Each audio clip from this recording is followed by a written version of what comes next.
everybody, we're back with another Nancy Drew game, Secret of the Old Clock. And this is going to be a shorter video, around 15 minutes. Because, I didn't notice how late it was. Yeah, and the noise in the background. Yeah, that's laundry. That's the dryers going on right now.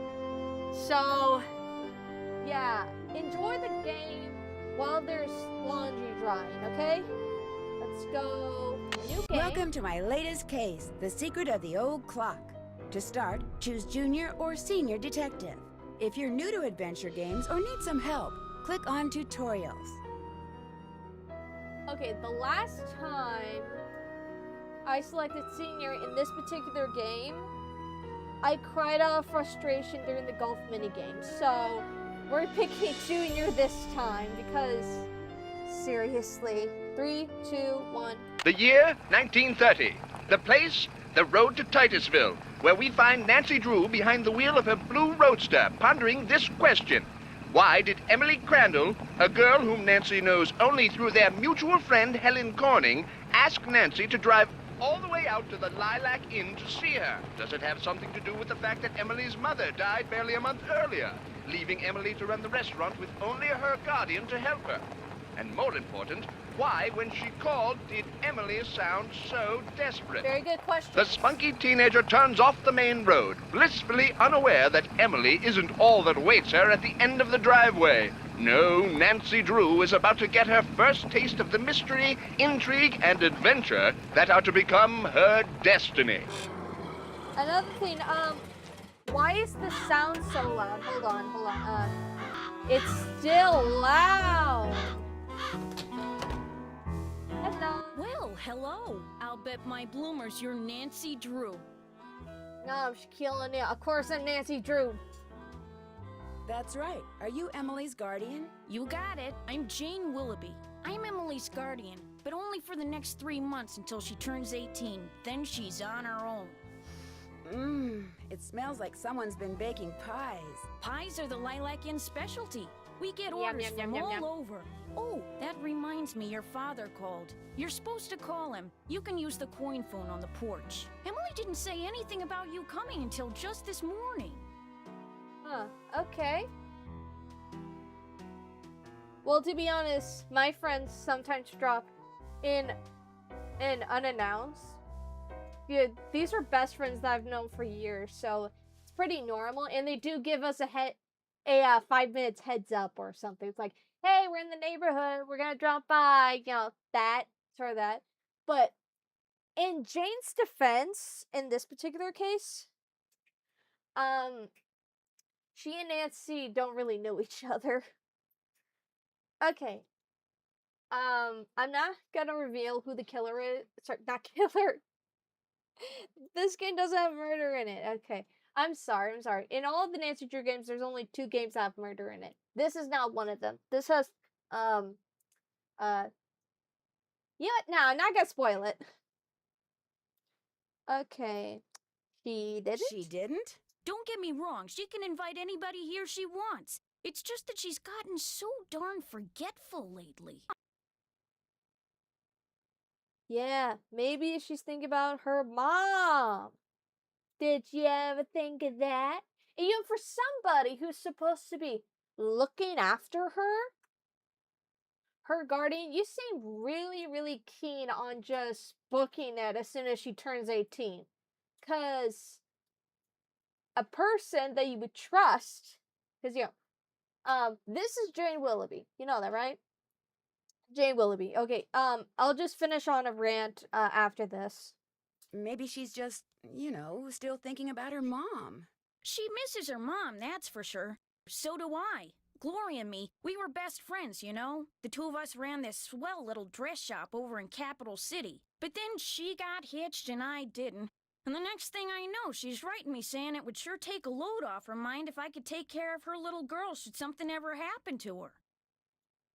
Let's add more lore to Emily. Emily's father? Died in the war. Cantigny, I think.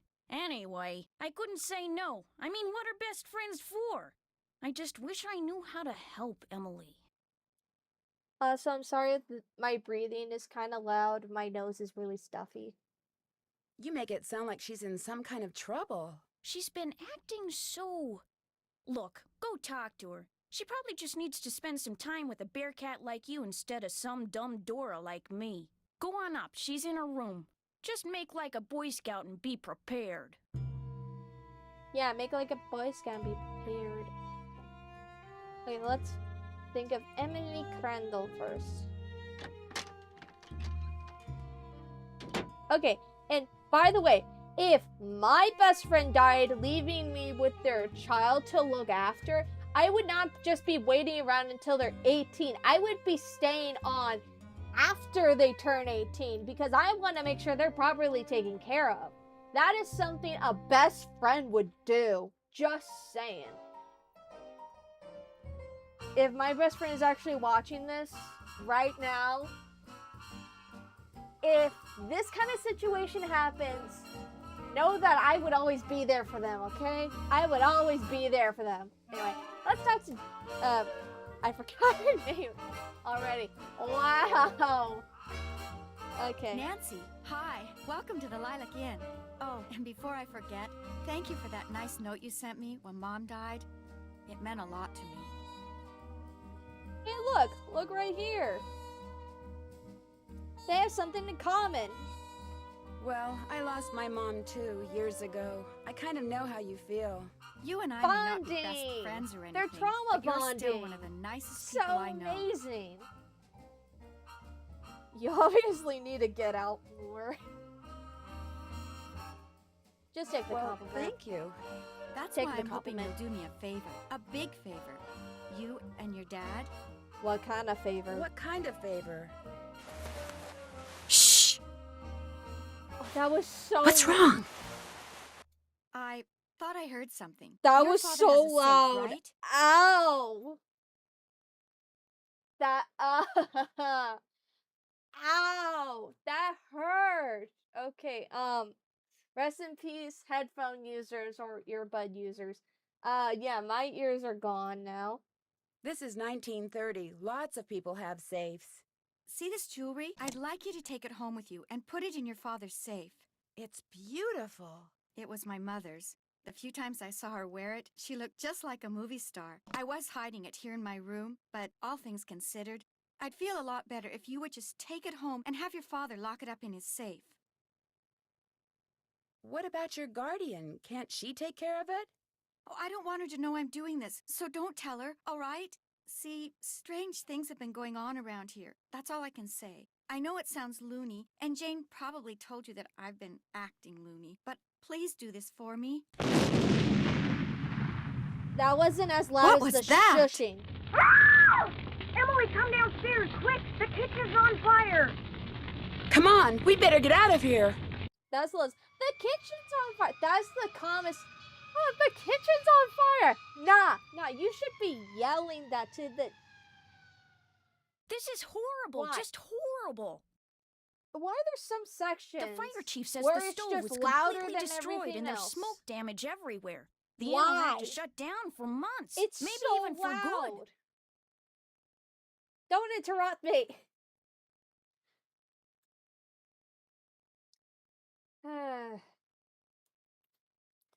Glad that hasn't happened to me. Sad that happened to you though. Does he know what caused the explosion? It looked to him like one of the burners on the stove had been left on. The flame either went out or was never lit, but anyway, something made a spark and boom. He said insurance companies are very reluctant to pay out when things look hinky, and that's when times are good. Yeah, just like nowadays. Who was in the kitchen this morning? Emily was the last person to use the stove. Like I said, she's been real forgetful lately. I think she's pretty upset. But it's not her fault. What with her mom passing away barely a month ago, and me showing up, this total stranger who doesn't know the first thing about kids or running a restaurant, and her trying to do everything all by herself. It's just too much, that's all. Who wouldn't go a little off their nut? I better get that. The line to the regular phone got burned up in the fire, so now the only phone we got is the coin phone on the porch. Excuse me. Excuse me. Emily?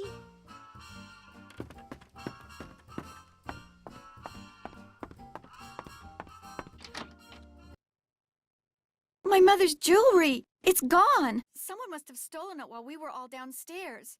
I knew something like this was going to happen. I just knew it. Again, why are some lines of dialogue louder than the other lines of dialogue? This ain't making sense. Okay, just You mean this sort of I'm thing wasting has happened time. before? I'm wasting time. Yes. No. I'd rather not say, but I will say this. I did not leave the stove on. That fire was not my fault. Oh, what am I going to do? Without that jewelry, I don't have a prayer of paying for a new stove, and without a stove, I'll have to sell the inn, and if I lose the inn... I wish Mom were still here. I wish Josiah Crowley had left us the money like he always said he was going to. That's what I wish. Who's Josiah Crowley? He was this old man that lived next door. He died last year. He spent most of his time here at the inn, and he led my mom and me to believe that he'd left a lot of money for us in his will. He gave us a clock, and afterwards, he'd always point to it and get this little twinkle in his eye and say, "Time will tell." But when they finally found his will, he didn't leave us a penny.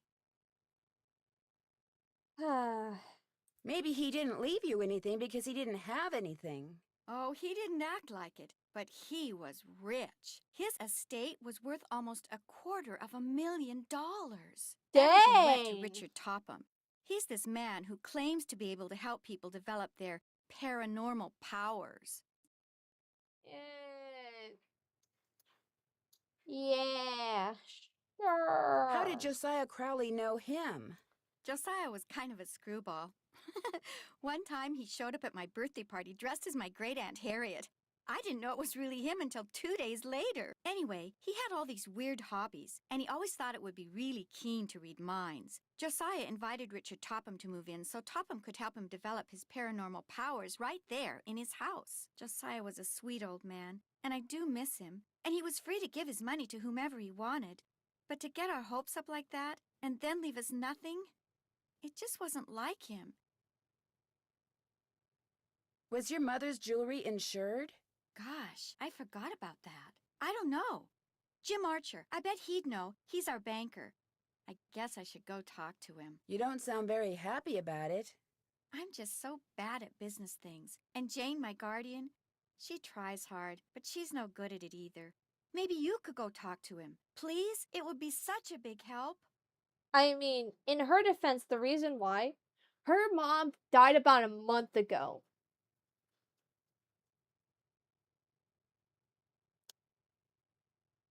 The mom who has been acting both mom and dad the whole time, and she's kind of depressed, and with all the stuff that's happening around here, I don't blame her for wanting to stay home. I don't blame her for wanting to be in her pajamas. Is it healthy? No. Do I blame her? No. She needs therapy, that's what she definitely needs. But not this kind of therapy. Not 1930s therapy. Therapy from nowadays, because therapy nowadays actually works. Therapy back then, what sucked. Sure. He runs the Main Street Bank. You can't miss it. I'll call him and tell him you're coming. Where is Richard Topham now? He still lives in Josiah's house, which is right down the path out back. His house and the inn were built at the same time by two brothers during the Civil War. How many people knew you kept your mother's jewelry in here? No one. Well, Jane, my guardian, she knew, but I didn't tell anyone else. I'll be back in a little bit. Don't forget to call your father. I won't. Okay, I'm gonna talk to Carson next before I end the video because my timer's almost up. Drop a nickel into the slot, please. There you go. Now, how may I be of service? I'd like to talk to Carson Drew. His number is KL57187. Hang on a minute. Carson Drew speaking. Hi, Dad. Well, I see you got to Titusville okay. The car ran like a top. It ought to. That's a fine car. You treat it well, it'll treat you well. I was told that you wanted me to call. I need to get some documents from a colleague over there. I thought since you were in the area, you could pick them up. Save him paying postage. Sure. What's the address? He said he'd just leave them for you at the telegraph office. Just drive into town and look for Tubby Telegrams. He said you can't miss it. Will do. These papers are extremely important, Nancy. I will pick them up, Dad.